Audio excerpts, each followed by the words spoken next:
오늘 누가복음 20장 1절부터 18절 말씀 같이 묵상하는데요.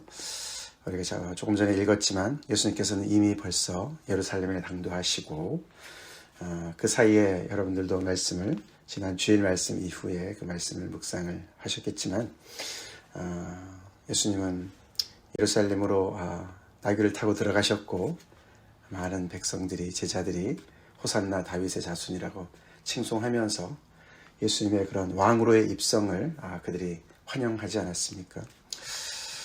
그렇지만 예수님은 예루살렘 성을 보시면서 우시면서 그들이 정말 하나님께서 이렇게 예수님을 통해서 정말 그들을 돌보러 오신 그 때를 모르고 또 평화의 때를 몰라서 결국은 돌 위에 돌 하나도 남기지 않고 다 이제 그들이 망할 것을 예언하시면서 참 안타까워하시지 않으셨습니까?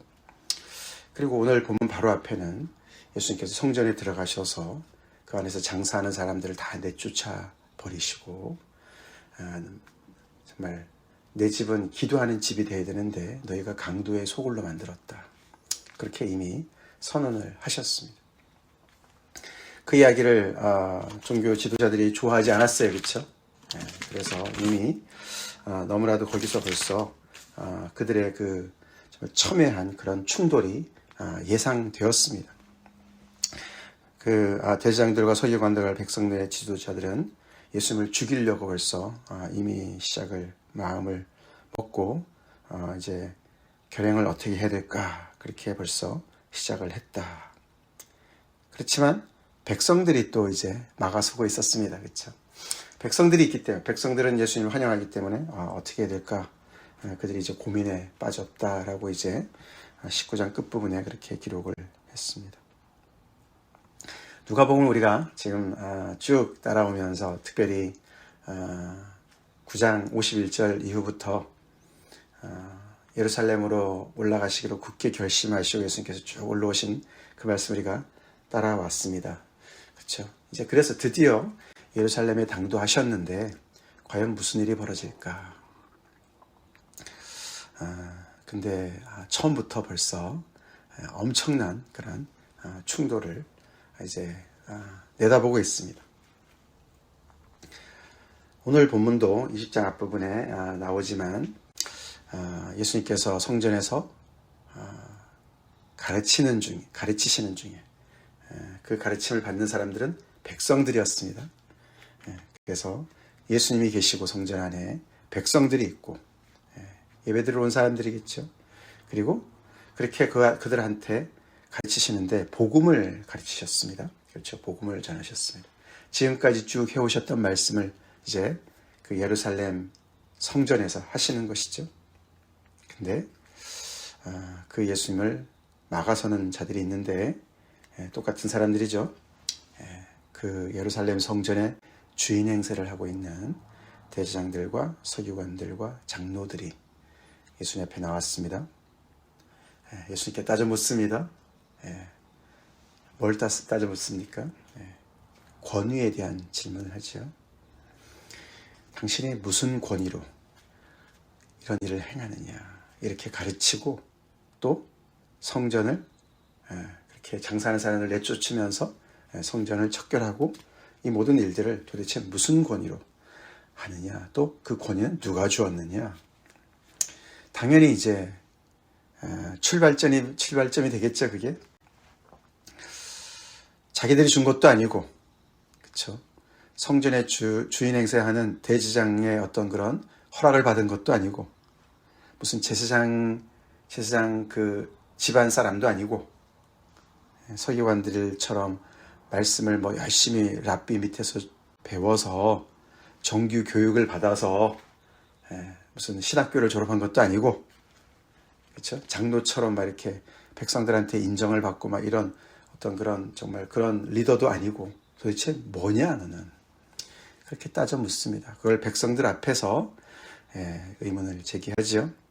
이들의 목적은 예수님이 아무런 근거도 없이 우리가 허락해준 그런 권위 하나도 없이 이렇게 그냥 어디서 굴러온 돌이 이렇게 우리를 방해하고 있다 이런 걸 드러내려고 하는 것이죠. 망신을 주고 그래서 예수님께서 하시는 모든 일들을 중단시키고 더 나아가서는 예수님이 가르치신 모든 것들이 근거가 없다. 그걸 밝혀서 예수님을 내치려고 하는 그런 목적이죠. 그러면서 점점 이제 백성들과 예수님 사이를 이간을 시켜서 고립을 시키고 자기들이 원하는 대로 예수님을 처리하려고 하는 과정을 이제 밟는 것이 되죠. 거기에 대해서 이제 예수님이 이제 3절부터 말씀을 하시죠. 두 가지로 말씀하십니다. 3절부터 8절까지는 그들에게 직접 말씀하시고 그 얘기에 대해서 그들의 반응이 정말 이렇게 미적지근하니까 이제 9절부터 그 뒤에까지 18절, 사실 19절까지 내일 본문 이제 첫 절인데 거기까지 이들한테 비유로 말씀을 하십니다. 그 비유는 사실 백성들한테 말씀을 하시는 것이지만 넌지시 이 종교 지도자들이 들으라고 얘기를 하셨고 거기에 대해서 그들은 이제 즉각적으로 이제 발끈하면서 예수님 앞에 반응을 하는 게 내일 본문 첫 절 19절이 되는 것이죠.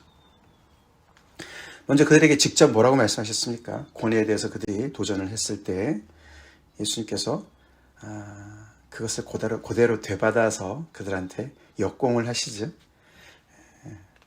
내가 너희들한테 그러면 한 말을 물을 텐데 너희가 대답해봐. 그럼 내가 대답해 줄게. 그러시면서 침례 요한을 얘기하십니다. 그렇죠? 침례 요한이 베푼 그 침례가 하늘로부터냐, 즉 하나님으로부터 온 것이냐, 사람으로부터냐. 침례 요한도 대제장들과 서기관들과 장로들한테 인정받아서 거기에서 무슨 자격증을 받아서 한 것이 아니었기 때문에 그렇죠. 그리고 또 그 침례 요한의 그런 모든 사역들이 결국은 예수님이 누구신지를 드러낸 사역이지 않습니까? 그렇죠? 내 앞으로 정말 오실 자를 그가 예비한 사람이었고 많은 사람들이 잘 아는 그리고 그를 존경하고 그를 인정한 그런 선지자였습니다. 그래서 침례 요한 얘기를 꺼내시는 것이죠. 예수님은 넌지시 침례 요한의 그 사역이 결국은 하나님으로부터 온 것이고 그 사역의 연장선으로 지금 내가 하고 있는 것이다. 너희가 그걸 모르느냐? 알면서 왜 이러는 것이냐? 라고 말씀하시는 것이죠. 근데 놀랍게도 이 종교 지도자들은 종교 지도자들이 아니고 무슨 정치하는 사람들 같지 않습니까? 요즘에 정치하는 사람들처럼 따지는 거죠. 진리를 따지는 게 아니라 자기들한테 무엇이 유익한 것인가를 따집니다. 왜 유익을 따집니까? 자기들은 지금 기득권층들이거든요. 대제장들, 서기관들, 장로들이 이 성전을 중심으로 똘똘 뭉쳐서 자기들 나름대로의 세계를 구축하고 있어요. 그래서 이 현상 유지를 위해서 어떻게 대답을 해야 될까? 정치하는 사람들이 그래서는 안 되죠, 그렇죠? 근데 그렇게들 합니다. 그게 요즘 정치하는 사람들 얘기 아닙니까? 그래서 의논해요. 자기들끼리 서로 의논해요. 예수님께서 무슨 권위로 이런 일을 하느냐라는 도전을 받으시고 침례 요한은 그럼 무슨 권위로 그런 일을 했느냐. 그걸 딱 두 가지 옵션을 줘요. 그렇죠? 하늘로부터냐 사람으로부터냐. 그래서 이들은 그 둘 중에 하나를 선택해야만 하는 거죠. 그렇죠? 예수님께서 코너로 모신 거죠. 침례 요한이 그 일을 사역을 하나님으로부터 받아서 한 것이냐 아니면 사람으로부터 한 것이냐. 그 둘 중에 답이 없었어요. 하나님으로부터 왔다 그러면은 하늘로부터 왔다 그러면 그런데 너네는 왜 그럼 침례 요한의 사역에 전혀 미동했느냐 아무런 반응도 하지 않았느냐. 하나님의 역사라면 너희들이 그 말을 들어야 되고 그의 말처럼 정말 아브라함의 자손의 행세를 하면서 회개에 그런 합당한 열매를 맺어야 됐을 텐데 거기에 전혀 반응하지 않았습니까? 그렇죠? 너는 떠들어라. 그리고 자기들 그냥 했던 그대로를 했기 때문에 그렇게 대답할 수 없었습니다. 나 뜨거웠습니다. 그리고 더 나아가서는 예수님의 사역을 인정해야 되기 때문에 그건 답이 아니었어요. 그러면 사람으로부터 그런다면 그럼 침례 요한이 혼자서 그냥 하나님이 인정하지 않은 그런 자기 열심, 자기 나름대로 열심을 했다 그러면 백성들이 가만히 하지 않았을 것이다. 그래서 결국에는 우리가 모르겠다, 그렇게 대답을 합니다. 체면구교도 할 수 없어요, 그렇죠? 당장 자기들의 그 정말 입지를 생각하고 자기들의 기득권을 지키려니까 어쩔 수 없어요. 비굴합니다. 그래서 예수님도 나도 그럼 얘기 안 할 거야 라고 말씀을 하시죠. 이 예루살렘 성전에서 이렇게 정말 멋있는 가오를 다 잡고 있는 대로 잡고 대제사장은 얼마나 또 근사한 옷을 입고 다니겠습니까?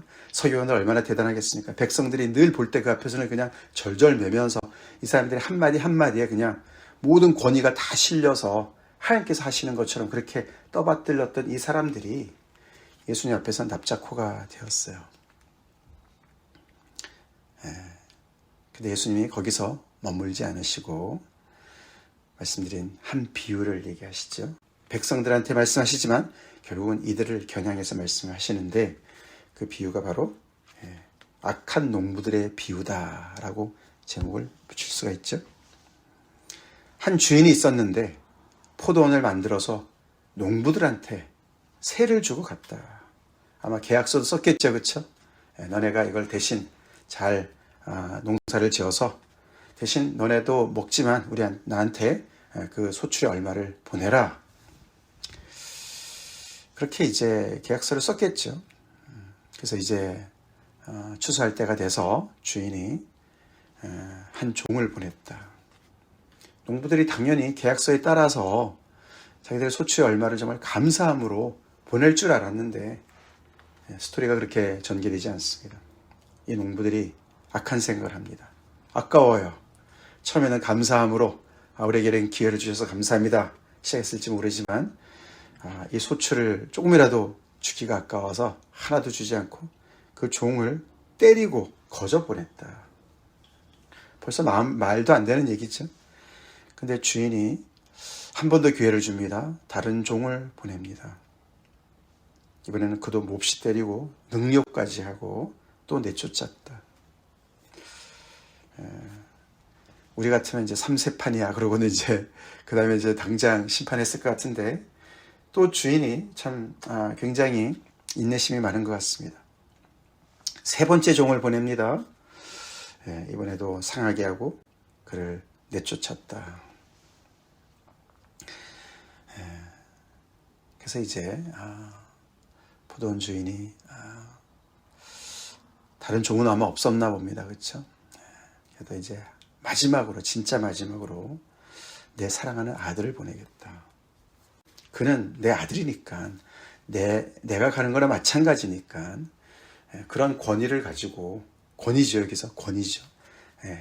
나의 권위를 그대로 가지고 있는 내 아들의 그 권위를 가지고 가면 그들이 거기에는 무릎을 꿇고 그를 존대하고 모든 상황을 바로 잡을 것이다 라고 예상을 하고 아들을 보냈다. 근데 이 농부들이 너무나 극악한 행동을 했죠. 이는 상속자니까 이 사람만 죽이면 이 모든 게 우리 차지 될 거야. 말도 안 되는 생각을 한 것이죠. 그래서 포도원 밖에 내쫓아서 이분을 죽였다. 그러니까 이 비유가 정말 듣는 사람들로 하여금 아니 그렇게 정말 그렇게 악한 농부들이 있을 수 있을까 그런 생각들을 이제 이렇게 유발하게 만드는 거 아닙니까, 그죠? 근데 이제 결론으로 이런 상황이 됐는데 포도원 주인이 그때서야 어떻게 하실까? 결국은 직접 와서 그 농부들을 진멸하고 심판하고 그 포도원을 다른 사람들한테 줄 것이다. 그렇게 비유를 마치십니다. 그걸 들었던 사람들이 너무너무 놀랐어요. 그래가지고 이렇게 말했죠. 그렇게 되지 말아지이다. 절대로 그렇게 돼서는 안 되겠습니다. 이렇게 얘기를 했다는 것이죠. 그러니까 이 비유가 굉장히 충격적이었다는 것을 얘기하는 것이죠. 일단은 어떻게 농부들이 그렇게 악할 수 있느냐 거기에 놀랬고 그 다음에는 포도원 주인이 와서 그런 또 그 악한 농부들을 이렇게 진멸하고 다른 사람들한테 준다라는 것도 굉장히 충격적인 그런 결말이기 때문에 그렇게 반응을 했다는 것입니다. 이 비유 속에 예수님의 답이 있습니다. 그렇죠?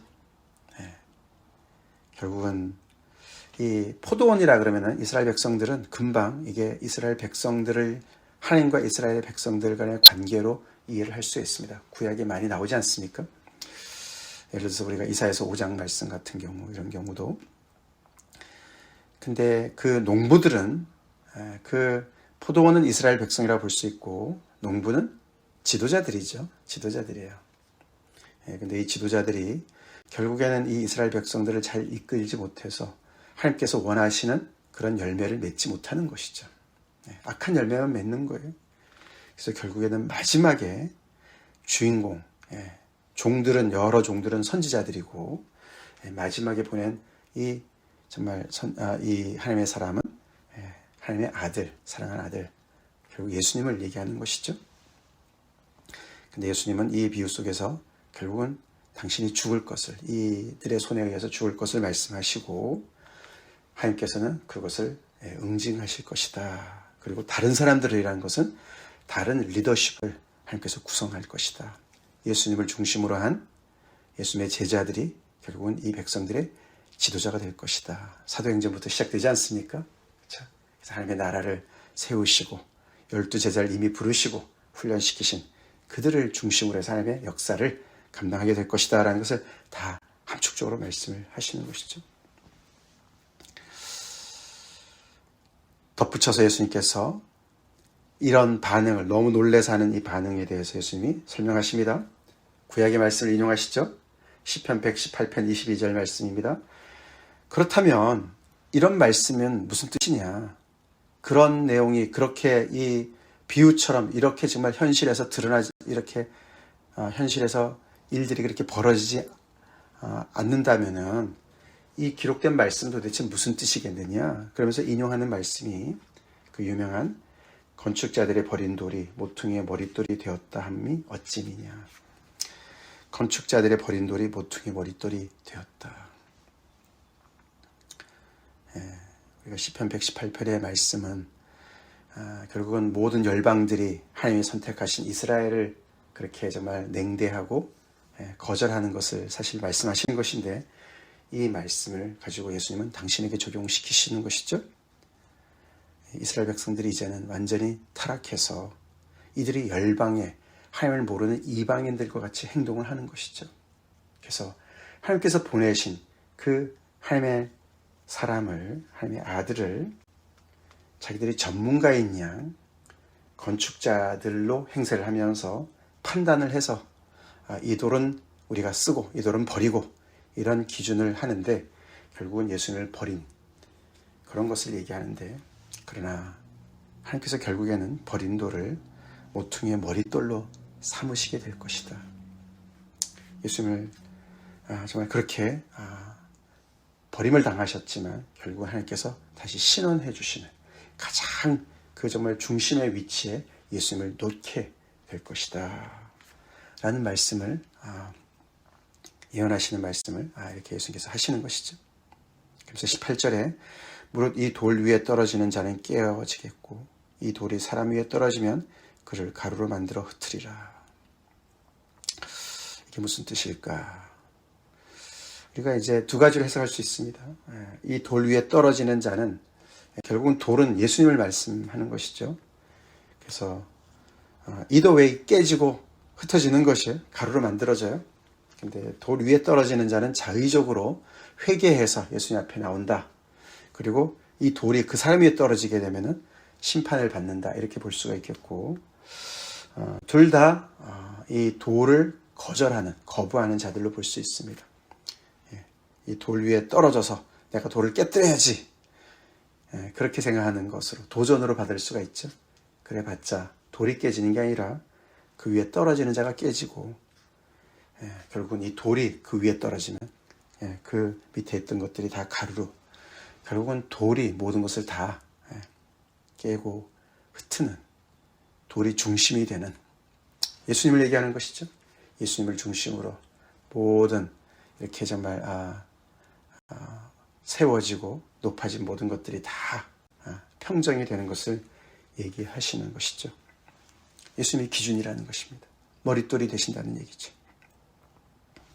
그래서 내일 본문을 잠깐 먼저 보면은 서기관들과 대장들이 예수의 이 비유는 자기들을 가리켜 말씀하신 줄 알고 즉시 잡고자 하되 백성을 두려워하더라 이렇게 되죠.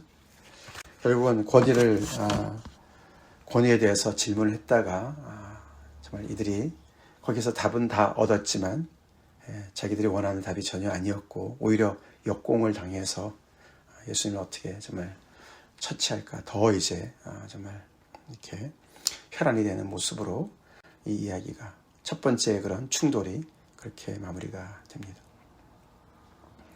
오늘 말씀 우리가 보면서 우리는 예수님의 권위를 얼마나 인정하고 사나 살펴봅시다. 예수님이 우리 인생의 머릿돌 되십니까? 예수님이 정말 우리의 반석 되시는가? 예수님이 나의 주인이신가? 하나님의 아들로서 이 땅에 오신 모든 것의 기준이 되시는 분이신가? 그분의 통치 아래 나는 정말 순종하는가? 아니면 이 종교 지도자들처럼 농부 주제에, 종 주제에 주인 행세를 하는 이들처럼 내가 판단의 기준이 되고, 그렇죠? 내가 예수님을 부리고 예수님을 믿는다고 하면서도 그런 신앙생활을 하고 있지 않나 돌아봅시다. 이들을 기준에는 자기들이 이 예루살렘 성전 안에서 기준이었다고 생각하는 거예요. 우리 옛날 표현으로 말하면 성골진골인 거예요. 성전 안에서 완전히 주인 행세하는 거예요. 그런 기준으로 예수님은 갈릴리 촌사람이죠. 그렇죠? 자기들과 전혀 상관이 없이 그래서 이들의 관심이 진리가 아닙니다. 우리는 정말 열린 마음으로 진리를 듣고 있나? 그렇죠? 늘 그 진리 하나님의 말씀을 중심으로 내가 계속해서 거기에 맞춰가나? 아니면 나를 딱 중심에 두고 하나님의 말씀을 나에게 맞추나? 이제 이런 것들을 우리가 다 생각을 해봐야 되는 것입니다. 이게 한두 가지가 쌓이다가 점점 더 이렇게 말도 안 되는 악한 농부들과 비유 속의 악한 농부들과 같이 이렇게 주객이 전도된 그런 잘못된 모습으로 굳어지는 것을 우리가 보면서 두려워합시다. 두려워합시다. 절대로 일어나지 말아야 될 일들이 벌어지게 된다는 거예요. 너무나 뻔뻔하고 그리스도인들로서 너무나 뻔뻔하게 하나님을 이용하고 예수님을 이용하는 그런 일들을 자행하게 된다는 것이죠. 우리 하나님 앞에서 깨어 있읍시다. 다 같이 기도하시겠습니다. 하나님 감사합니다. 드디어 예수님께서 예루살렘에 당도하시고 성전 안에서 가르치십니다. 그러나 그 가르침을 정말 사람들이 어떻게 받는지 보면서 우리 자신을 또 돌아봅니다. 오늘도 다시 한번 예수님의 권위가 우리 인생에서 절대적인 것으로 우리가 고백하며 그 가르침 아래 정말 온전히 겸손히 나가기 원합니다.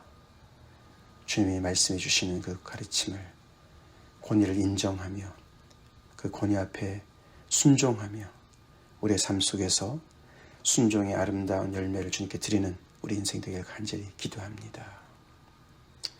행여나 이 악한 농부들처럼 그 당대의 종교 지도자들처럼 타락한 모습으로 주님 주객이 전도된 그런 신앙생활을 하지 않도록 저희들을 일깨워 주시옵소서. 예수님 이름 받들어 간절히 기도 올리옵나이다. 아멘.